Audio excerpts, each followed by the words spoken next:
Good evening and welcome. Tonight we will be continuing our read through of this book, History of the World, Map by Map. And if you are new to my channel, welcome. This series is very different from the other series on my channel in that I do not read the content beforehand. All I do is look at the maps just to see what they're about so I can make them into a category. But I don't actually read what's on them, so we get to explore it together, and sometimes mishaps occur. But we'll see. As you can tell by the title, tonight's theme is going to be about the British Empire. We're going to go to various areas of the British Empire in the 1800s, maybe 1900s. I don't know, I haven't read it beforehand. But we're going to start off here in New Zealand, then, as you can see over here, Australia.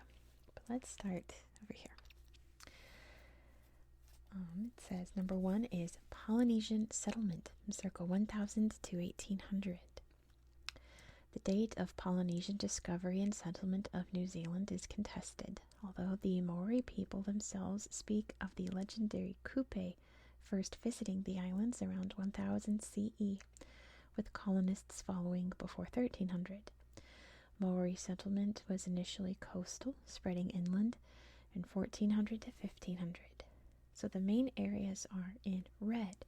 So you can see up here on the North Island, the little pockets all around the coasts. And in the South Island, not so much, but that makes sense because most of the South Island is mountains and glaciers and things. Not exactly good for settlement. So mostly at the North Island.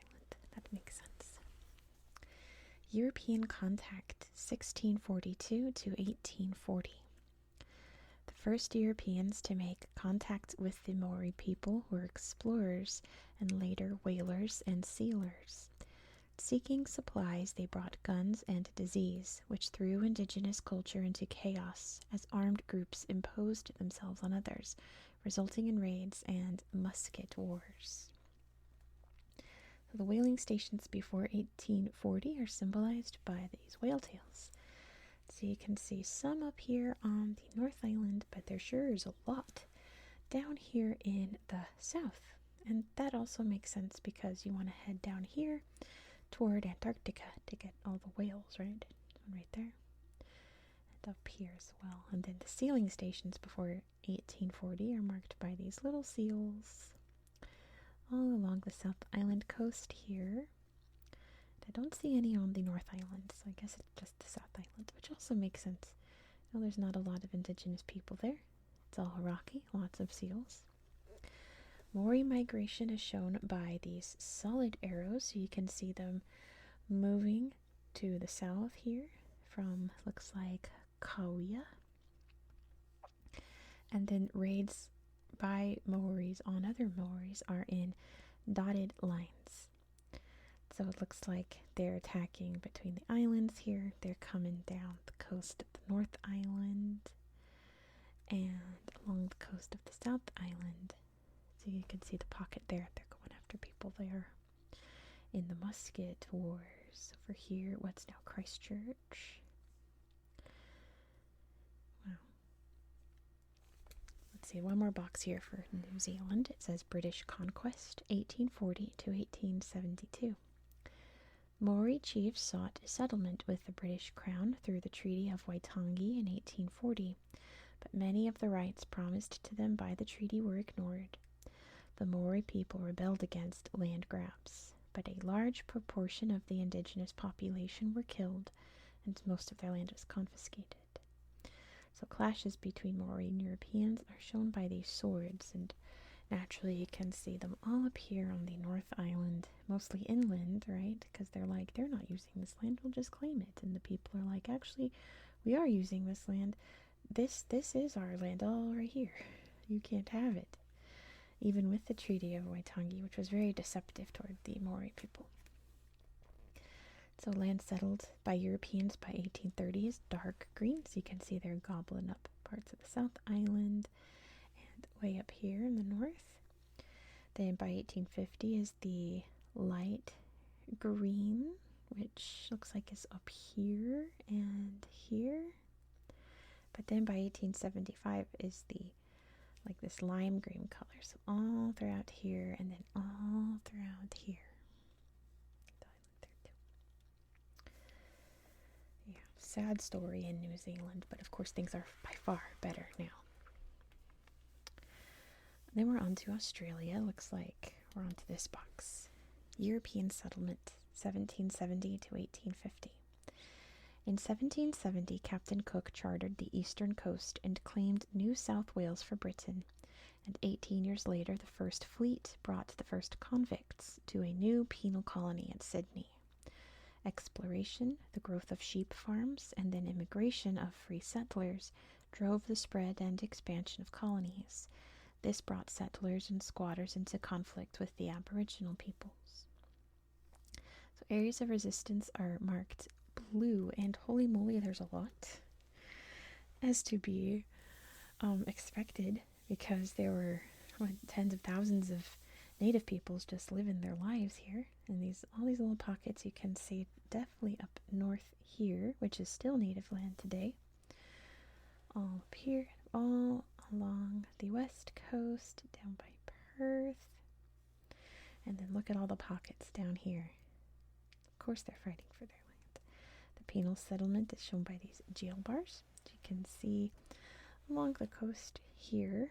Boom, boom, boom, boom, boom. Down here, and in then known as Van Diemen's Land, we now call Tasmania. And over here in Fremantle too, and Perth. Oh, and up here too. It's now Darwin. And the colony capitals marked by the star here, and you can see it. We've got Brisbane, Sydney. That must be Melbourne. Yeah, it's all kind of chaotic down there. There's Adelaide and Perth. All capitals today, right? Is Brisbane a capital of a state? I want to say it is. Lincoln. Anyway, number 5, Gold Rush. 1851 to the 1890s. The discovery of gold in 1851 stimulated massive growth of immigration, urban development, and the wider economy. By 1861, Victoria's population had increased sevenfold from 76,000 to 540,000, and the wider Australian population to 1.2 million. Rebellions among the new immigrants for better rights led to democratization of politics and the economy. So gold mines, okay, it's very hard to differentiate the colors here. So let's just point out gold mines. It looks like the earlier ones are down here in the south, and they slowly look like they're fading up there, and some in Tasmania as well. Yeah, so that makes sense that a lot of the population lives down here and down here, right? Because of the gold rush there. That makes sense. Never thought about it that way. We can see up here too, near Unadada. Then we have colonies to Commonwealth, 1825 to 1901. Penal stations, districts, and free settlements had evolved into 6 colonies by 1859.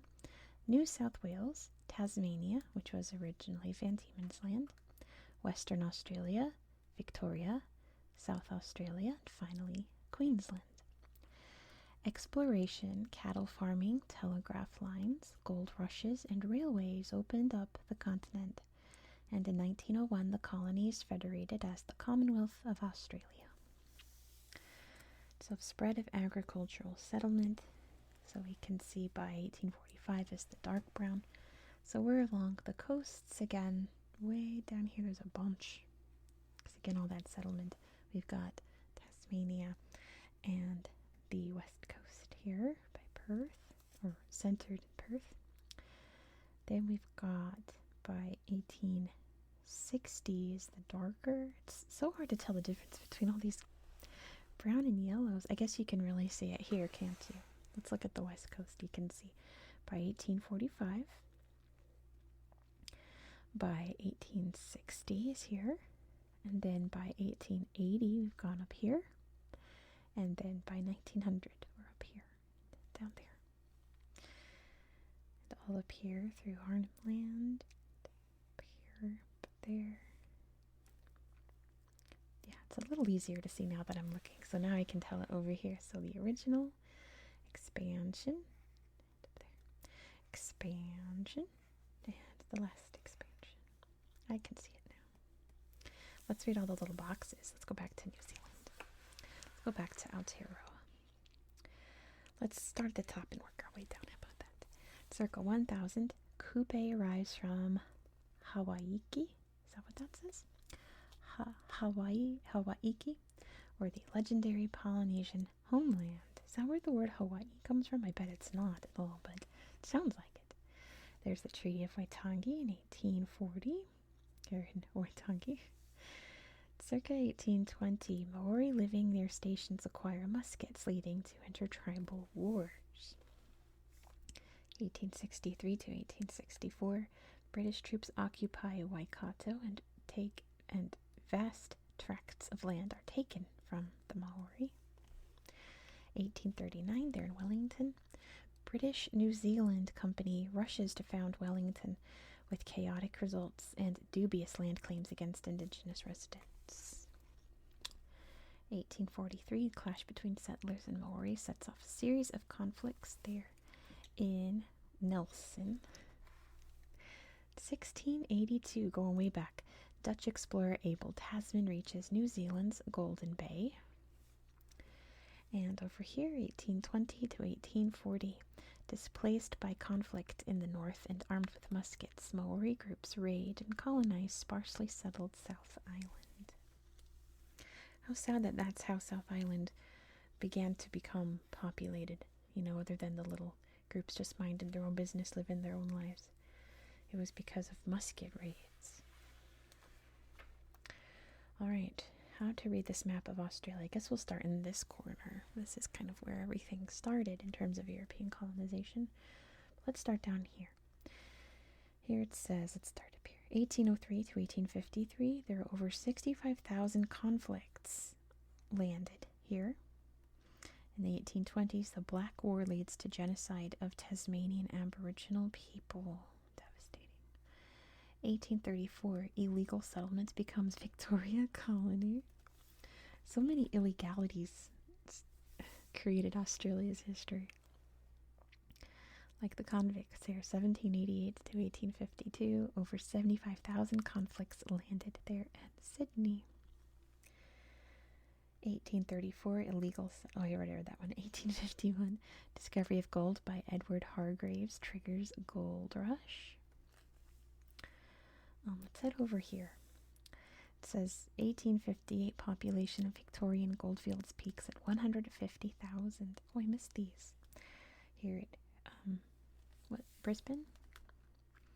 1824, founded as a penal settlement, and in 1859 becomes Queensland colony. Is Brisbane the capital of Queensland? I guess so. Looking at the lines here, surely. That's what I was thinking of, because it's Brisbane, Sydney. Watch me be incredibly wrong. All the Australians out there will correct me if I'm super wrong, but I'm pretty sure that's right. I am blanking on Brisbane right now. 1854. What? I'm like really trying to think. Oh well. A few moments later. Okay, I shouldn't have done that. It was bothering me. I just Googled it. It is the capital of Queensland. I feel so much better now. Now that I know. Okay, moving on. Where was I? Right here? 1854? Yeah. Miners' revolt at Eureka against colonial authority of Britain forces the introduction of democratic reforms. Way down here. I ran out of space for that bubble. Miners' revolt at Eureka. 1825 to 1861, region administered by New South Wales, and in 1861 became part of South Australia. I guess just this area here, South Australia now. And over here in 1831, Western Australia receives its own governor, just right here, I guess. It's a strange map. 1850 to 1869, nearly 10,000 male convicts transported to Western Australia. And in 1829, we have the first settlement in Western Australia here at Perth. You know what I've always wondered, Australian viewers? If anyone can trace their lineage back to like the First Fleet or any of the early convicts, and if you can you look up what crimes they committed, like what they did to get deported to Australia? I've always wondered if like that was documented in censuses or anything. Like, how did your people, well, not how, because you know how, why did your ancestors get deported to Australia? I've always wondered if that was included. Let me know. 1862, McDouall Stewart. Is that how you say his name? McDouall? McDouall Stewart reaches the north coast, completing first south-north exploration of Australia. I know that was a very arduous task to do because of all of the outback here. It's not very hospitable to travelers. Let's head over to India. Close this Google search I did on my PC of Brisbane. There we go. There we go. Okay. British India. Let's talk about it. Look at the beautiful colors on this sad map of India. One of the most depressing chapters of Indian history, and I'm like, it's so pretty. All the pinks and yellows. It's a nice color combo. Number 1, the French threatened British power, 1740 to 1746. The Dutch and French had their own India companies, which initially vied with the British for supremacy. Dutch ambitions were ended after defeat by forces in the state of Travancore at Colachel, 1741. I've never heard of any of those places, I'm sorry. But in 1746, the French took Madras from the British and then defeated an Indian army, establishing European military supremacy in the subcontinent. So the French colony is shown by this little green dot. Oh, down here. I see. Down here, I was about to say, I know where the Portuguese were. They were here. The French were down here. And then battles with the green swords. It's all happening down here in the south. And there's Colachel. Down in the south, that's why. Because you never really hear about anything happening in the south, right? It's always up in the north. Number 2 is up here. The Black Hole of Calcutta, 1756. In 1756, the British started fortifying Calcutta, called Fort William. This alarmed the Nawab of Bengal, Siraj ud-Daulah, who captured the small garrison and confined the garrison's members in a small prison that became famous as the Black Hole of Calcutta. This gave the British an excuse for retaliation and a chance to exercise their imperial ambitions to the full. So their fort is here. That was Fort William. And the battles, the purple swords here. How terrible, putting them in a hole together. That must have been miserable, but they're trying to get these people out their country. Number 3, British established dominance, 1759 to 1764. After exacting revenge on Siraj ud-Daulah at the Battle of Plassey in 1757, the British went on to achieve a string of victories to win the Carnatic Wars, a series of conflicts between the British, French, Marathas, and Mysore for control of a swath of eastern and southern India. The result was an end to French influence, and by 1764, the establishment of Britain as the dominant power on the subcontinent, with direct control over the rich province of Bengal. So now we have light blue swords for that battle, so we can see that's down here. These battles I see now. Getting the French out of India. Then the Mysore Wars, which I think that's how you pronounce that. 1767 to 1799. About to say, Indian viewers correct me on that pronunciation, and then I just realized, like, you know what? I don't give enough shout outs to the Indian viewers because all of you are very sweet, unless I'm talking about Pakistan. Otherwise, you all leave very lovely comments. Some of you leaving comments about Pakistan, but that's neither here nor there. We're not talking about that tonight. The British East India Company fought a series of wars against the sultans of Mysore, beginning in 1767. When Hyder Ali forced the British to make major concessions. His son Tipu Sultan Tipu Sultan also scored early victories but was finally defeated by the British and their regional allies at Seringapatam in 1799. Mysore was dismantled and the East India Company took control of much of southern India. That battle is shown here by these purple swords, which you can see down here and there, Mysore. Then we have the Maratha Wars, right? Maratha? You'll all let me know. 1775 to 1818. 3 conflicts between the British and the Maratha Confederacy of Hindu princes during those years effectively marked the last stand for indigenous power against British hegemony over India. As in the Mysore Wars, sometimes humiliating reverses for the British were followed by victories and gradual extension and consolidation of East India Company control. So their territory you can see here in green by 1785, and you can see they're pretty much all throughout central India here, coast to coast. And then the battles are these green swords. Green swords. Almost looks like the same color as the French ones. Green swords. Green swords, green swords. Where did it say? It didn't say where the battles were. Do you see it? I don't see any. Oh well. I'm sure you're all pointing out to the right there, the right there. But I don't see any. There's some blue ones up there, but we're about to talk about that. Let's talk about those. The last days of the East India Company, 1839 to 1857. As the company sought to extend control to the northwest, it fought a series of conflicts in the Punjab and Afghanistan. In 1856, the company annexed Oudh, which precipitated a revolt in 1857 that eventually led to the British government taking direct control of India. The company was finished, and the area of the British Raj had begun. So yeah, the battles during this area you can see up here in the north, and then all the way up even to Kabul, which is in Afghanistan today. That's the capital of Afghanistan. I need to brush up on capitals, apparently, I guess, in Australia. Oh well. Still annoyed about that. Let's see all these little boxes. We have in 1849, the British annexed Punjab in the wake of the Second Anglo-Sikh War. In 1802, the Treaty of Bassein triggers the Second Maratha War.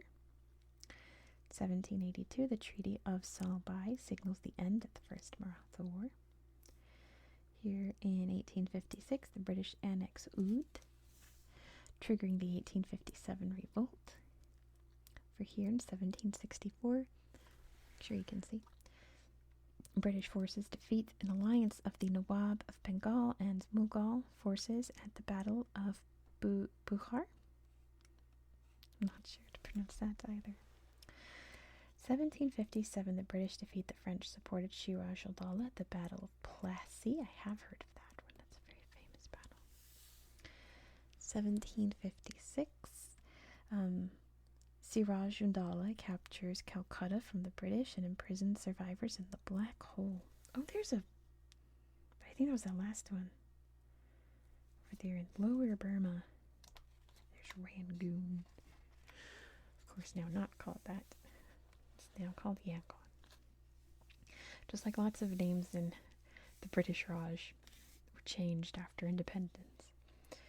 Back to how they should be pronounced. 1768, the Carnatic Wars begin when rivals to the Nawab of Arcot became proxies for conflict between the British and French. We're going to head down to Madras. 1746, the French take Madras from Britain. And in 1769, Hyder Ali forces the East India Company to make major concessions in the Treaty of Madras. 1760, the British defeat the French forces at Wandiwash, confining the French to Pondicherry. Right there. We're in 1760 to 1761. The British besiege and eventually defeat the French at Pondicherry, effectively ending French power in the subcontinent. Down here in 1741, the very tip of India, at the Battle of Kolachel, Martin de Varma of Travancore defeats the Dutch, ending Dutch power in the region. Travancore? Not sure. I guess I need to brush up on Indian geography pronunciation. 1792, Tipu Sultan concedes half the territory of Mysore to the British after the defeat of the Third Mysore War. And in 1799, Tipu Sultan dies as British forces storm Seringapatam at the climax of the Fourth Mysore War. March 1784, the signing of the Treaty of Mangalore ends the Second Mysore War. Is that all? 1818, Marathas defeated by the British there at Asti. British defeated by the Marathas in Talag. Hold on, it's in purple. It's hard to see. I still can't see it. Telegon. There, near Bombay. Right? Oh, goodness. Sorry, I think that was all of them. Did we see this one? 1805, the Treaty of Rajgat ends the Second Maratha War there. Goodness, I need to brush up on Indian geography. So we got Australian capitals and Indian geography. That's my project tonight. Let's finish off in China. Talking about the Opium Wars. I hate that when the maps are shaped this way. They're so hard to fill. There we go. Yes? You good? You're good? It's good. Alright, starting with a crackdown on opium. Actually, I'm going to slide it over here. 1836 to 1839. The opium issue became what? Totemic? What word? I learned all kinds of geography from this. Grammar from this book. What is this word? Totemic? Someone's got to let me know what that means. Totemic? For a cultural political struggle in the Chinese government. I assume that means like a disaster, a calamity kind of thing. Voices advocating a liberalization of the trade lost out when a radical patriot, Lin Zexu, was appointed imperial commissioner in 1836. I'm going to mispronounce everything in this page too. Tensions boiled over after Lin confiscated and destroyed more than 20,000 chests of opium, which is 1,400 tons, or 1,300 of these tons. The chests of opium are shown by these little symbols here. It looks like little jars or something. You can see right there. Any more? Probably it says chests. So maybe they were just all right here. Number 2 is down here. The First Opium War, 1839 to 1842. In June 1840, 16 British warships arrived at sparsely populated Hong Kong and then menaced China to press their demands. The following year, the British attacked and occupied the walled city of Guangzhou, which was then known as Canton, receiving a ransom of $6 million and provoking further hostilities. British reinforcements then seized a string of cities, forcing the Qing to surrender. The British forces are coming up on these blue arrows here, up the coasts here. We'll talk all about it when we read all the little boxes.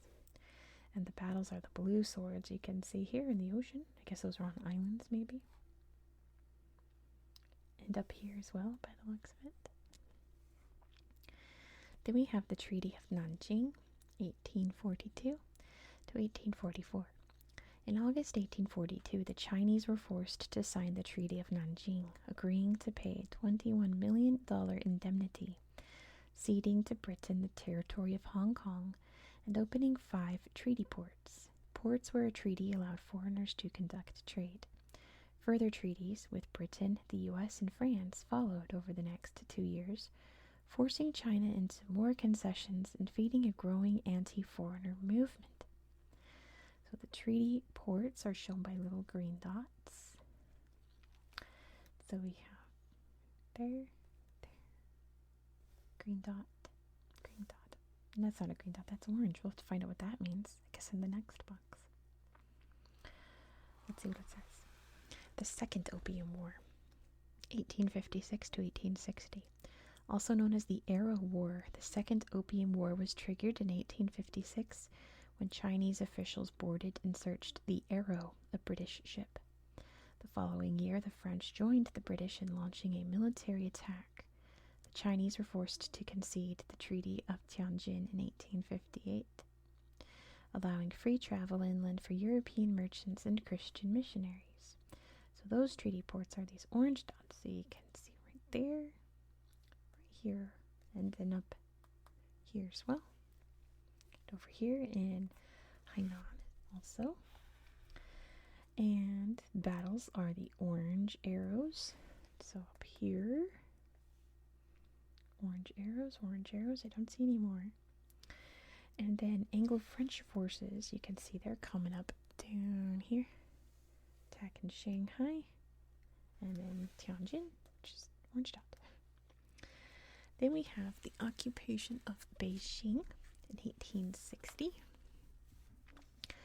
Internal pressures led the Emperor Xianfeng to refuse to ratify the Tianjin Treaty and to reoccupy the Taku Forts, a group of forts that had originally been built to protect the Haihe estuary from Western threats. The foreign legations that had been promised entry to Beijing were turned away. An Anglo-French force occupied Beijing and held a convention that pushed the emperor to accept the Tianjin Treaty. So that battle is purple swords. So you can see up here in Beijing. I think that might be it. Interesting. So yeah, all these blue swords then. I thought these might be different because they look different on the pink. But they're also blue swords from the First Opium War then. Okay. Let's see all the little boxes. Over here in Tianjin in May 1858, English-French force attacks the Taku forts. In June 1858, the Qing army reoccupied the Taku forts. And in June 1859, English-French forces attacked the forts for a second time. October 1860, the English and French entered Beijing. There's a treaty port. So, May 1858, English-French forces ventures north to capture the Taku forts. August 1842, the Treaty of Nanjing ends the First Opium War. May 1842, Pottinger takes Wusong, Shanghai, and Zhenjiang. Down here, here's the opium. March 1839, Lin Zexu destroys the chests of opium in Guangzhou. Here's Pottinger. August 1841. Henry Pottinger, Britain's new chief superintendent of trade in China, arrives at Macau and campaigns northward. June 1840, that doesn't say in, it says 16. It must be late. 16 British warships arrive in Hong Kong, and then in August 1840, the British fleet sails north to the mouth of the Bay River. And all the rest here are just the dates of battles in the Opium Wars. And of course, all the pink here is the Qing Empire, it says, so that includes the Korean Peninsula, Taiwan, and much further inland, I believe, than China goes today. Don't know if they got all of Mongolia. I can't really tell here. But yeah. Opium Wars. Goodness. Okay. Look at this picture here. All the, I guess they're little tins of opium or something all laid out. Can you see it there? So that's one way to take over a country economically, is get them all addicted to drugs. And then the gunboat diplomacy it talks about up there. Anyway, that's the British Empire for you. What can we say? The largest empire that ever existed. And they're long gone now. I mean, you could argue that it's still kind of around, but not like it was before. It's this beautiful art here about the abolition of slavery. Big aspect of British imperial history is when they ended slavery in 1834. they ended the slave trade earlier. Slavery, the institution itself, was ended in 1834. And you can see they're all celebrating in this beautiful, I love the colors. And then the British Empire focused on stopping the slave trade and turned that into its own industry along the African coast. But, like I said, the British Empire is not officially a thing anymore. Now it's the Commonwealth. Fancy, fancy. Where it's all happy smiles and what have you. Anyway, I'm not dragging the British. I love the UK. I've been there twice. I've been to England twice. Fantastic. Love it. Love tea and biscuits. But still, we can always criticize our histories, can't we? I'm going to stop there before I start rambling and yapping away like I tend to do, talking about British history. We're going to stop there. So thank you so much for watching. If you liked these map videos, you guys always do, please, please, please leave us a like and toss a little comment down there.